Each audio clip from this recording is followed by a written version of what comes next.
没事，夫人，早有准备。你看，石青，你还不认罪？景少卿无故动手在先，奴婢只是自保，何罪之有？自然是杀害无两之罪。陛下，去年11月15是陛下和惠妃娘娘的游园宴，也是无两最后一天值班。无两因迟到，被安排在人流稀少的假山附近值守。无两与石青二人相遇此处，不知因何事，二人产生矛盾，随即动起手来。石青虽有功夫在身，但无两毕竟是神策营卫兵，石青落入下风，只能奋力抵抗。两人你来我往，在假山的山洞里留下了大量的打斗证据。但是两人都忽略了一件更为重要的事：皇宫内再隐秘的角落，每2刻钟也会有巡逻侍卫经过。两人又相当默契的不发出一点声音，躲过了巡逻侍卫。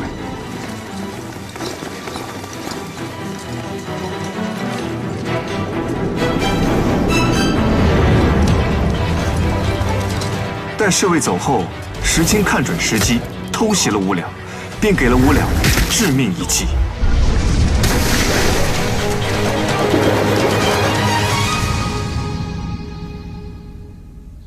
惠妃，去年11月15游园那日，石青的行踪你可清楚？禀陛下，人是奴婢杀的。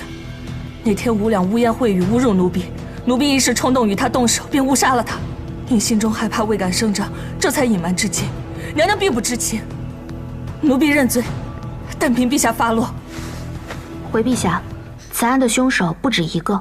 什么？石青还是帮凶？不，无两也是凶手。无两是凶手？臣不知无两是否调戏了石青姑姑，但臣知无两是想杀了她。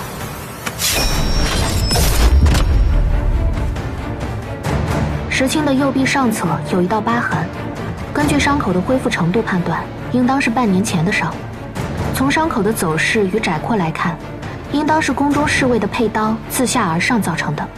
冷月曾说过，习武之人最先学会的是善败，能让石青用手臂去护的，一定是要害部位。从石青与死者的身量上看，死者这一下，应该是想要一刀封喉的。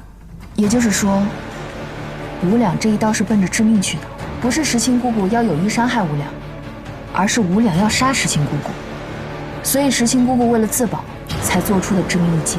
没错。石青，朕再给你一次机会，你说清楚了，那日为何到如此偏僻的地方与那侍卫碰面？他为何又对你下杀手？从实讲来，不得再有隐瞒。是，陛下。奴婢那日去取糕点，恰巧经过那里，他应该是不认得奴婢，加上是不是长夜守卫无聊了，就调戏奴婢，拿奴婢取乐。是因为奴婢的抗拒惹恼了他，所以才会做出如此过激的行为。既然如此，你为何当时不及时呼救？回陛下，那时陛下正在和娘娘游园，奴婢不敢惊扰圣驾，也怕被那个恶徒反咬一口，平白误了自身清誉，还会连累娘娘。石青，是不是你推他入水的？奴婢没有，是他自己不小心跌进去的。无两朝朝奔着奴婢的命来，奴婢不得已为了自保攻其要害。他吃了痛，想跟我拉开距离，结果走到池塘边掉下去了。奴婢当时害怕极了，只想赶在娘娘回宫前把伤口处理了，还谎称说是因为天黑不小心跌在石头上割破了，娘娘没有生疑，反而给了奴婢很多药材，这才瞒了下来。陛下，石青伺候臣妾多年，尽心尽力，此事虽然有错，但也是那狂徒间图谋不轨，还请陛下高抬贵手，饶石青一命吧。杀人偿命，这是天道。陛下，是侍卫行事不当在先，想要杀人灭口在后。石青姑姑只是为了自保，并无害人之意，按律不应当判处死刑啊。安郡王妃，这里是宫中，宫女侍卫不清不楚，不论是不是她的错，他都有错。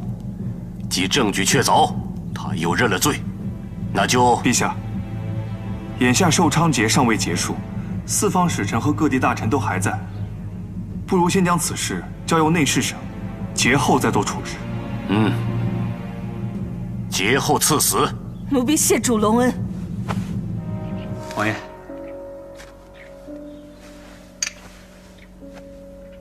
这些都是吴两家搜出来的，可不嘛，藏得严严实实的。我从惠妃娘娘那儿弄了一份失物清单，这些都在上面呢。你们之前在吴两家发现有人曾在他死后2度入宅，这人可有下落？周围都查访过了，没有人看见有人经过他家。不过彻底清理吴两家里东西之后，发现他是一点银钱都没有。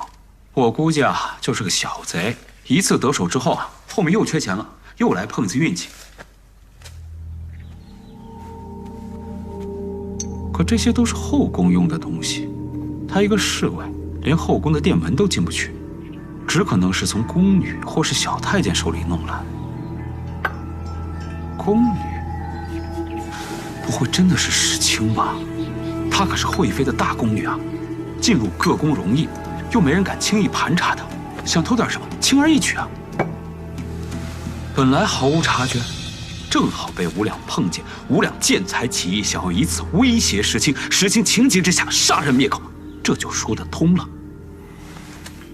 可是这些荷包、手帕所用的布料极为粗糙，是只有宫女们才会得到的赏赐。可是宫女们平日里都是统一着装，所以应该是她们私下自己做的。这些都是私物，没什么值钱的东西。石青不会偷这些的。不会又是吴两偷的吧？还有这癖好？估摸着应该是宫女们偷偷送给他的。对，因为我们还查到了一些私情密信，信件字迹都不同，所以是出自不同人之手。吴两不过一个侍卫，能迷倒这么多宫女？怎么，听起来你还挺羡慕的？你是想跟吴两学吗？我最讨厌那种朝三暮四、不专一的男人。也不能这么下定论，因为没有吴良给他们回信的证据。这些信件还有物品里，有石青的吗？没有，我们比对了一下石青供词上的字迹，跟信件里的都不同，所以石青没有给他写过信。从石青谈及吴两的神情中，只有厌恶和憎恨，确实不像喜欢过吴两。所以我们现在要查清2件事：一，这些宫女的物件是怎么到吴两手里的；2，写这些信的宫女到底是谁？石青应该是不会再开口了，所以这些东西就是我们唯一的线索。你可要想清楚了，河宫上下，从陛下到宫娥，没人想查此事。你们这么做，未必有人领情。